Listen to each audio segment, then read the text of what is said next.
Investigations in Reno began putting the pieces together from a crash that claimed many lives. Motorcycle riders encounter new restrictions when finding a place to park. Missourians call for the start of Missouri Citizens Food Congress within the next 30 days. KOMU 8 News at 9 starts now. From Studio 8A, coverage you can count on. This is KOMU 8 News at 9 on the CW.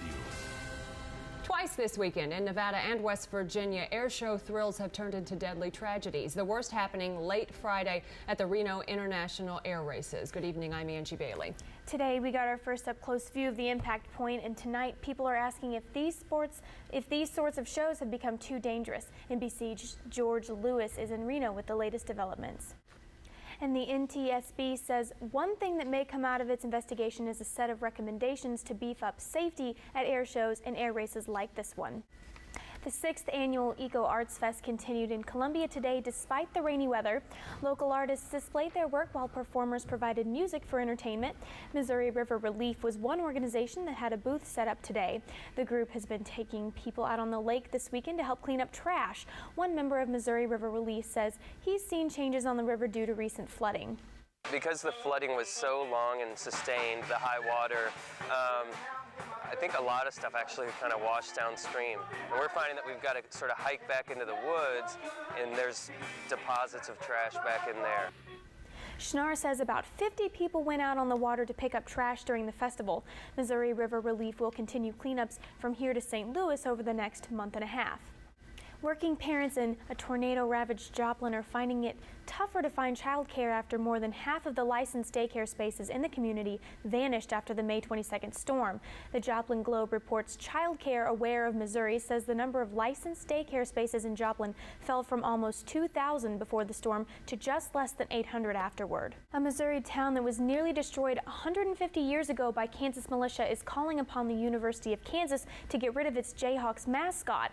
A resolution passed this week by the Osceola Board of Aldermen also asks the University of Missouri to educate Kansas on the historical origins of the border war. A University of Kansas spokeswoman says a Jayhawk is not a terrorist, but rather a bluebird with a red head and yellow beak.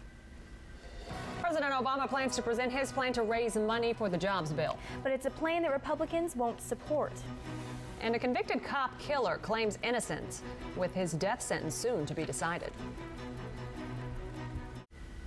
On Monday, President Obama is expected to unveil a plan to pay for his jobs bill, in part by increasing taxes on the super rich. It's called the Buffett rule, and he says it's about everyone paying their fair share. Republicans call it a tax increase and say they won't support it. Brian Moore has the story from Washington. A death row case in Georgia is drawing national and international attention. Even the Pope is weighing in. The case centers around convicted cop killer Troy Davis, who in a matter of days is scheduled to be executed. Since 1991, Davis has tried to clear his name but failed. He's been scheduled for execution 3 previous times, all of them halted. Tomorrow, members of Georgia's Pardons and Parole Board will decide Davis's fate. There may be further delays in the release of American hikers being held in prison in Iran.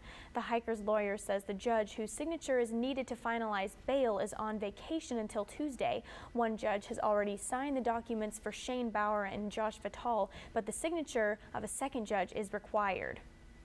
As many as 50 feminist activists gathered today in front of French broadcaster TF1, where Dominique Strauss-Kahn spoke in a highly anticipated interview.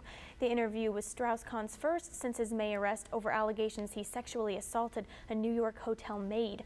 New York prosecutors dropped all criminal charges against him last month, but he's still facing a lawsuit. Many protesters wore fake beards to represent their feminist group, La Barbe. There will be high drama in New York this week as world leaders converge for a meeting of the UN General Assembly. U.S. and European diplomats are scrambling to avoid a showdown after the Palestinians announced plans to ask for statehood. NBC's Martin Fletcher has more. Familiar faces and new places. Yep, coming up in sports, catch up on former Tigers playing in the NFL. Now here's a look at what we're following on KOMU 8 News at 10. We bring you an 8 on Your Money report. And a family connection keeps one football player feeling right at home thousands of miles away. That and more coming up on KOMU 8 News Sports Show after the NFL and then after the news. We'll see you soon. But not soon.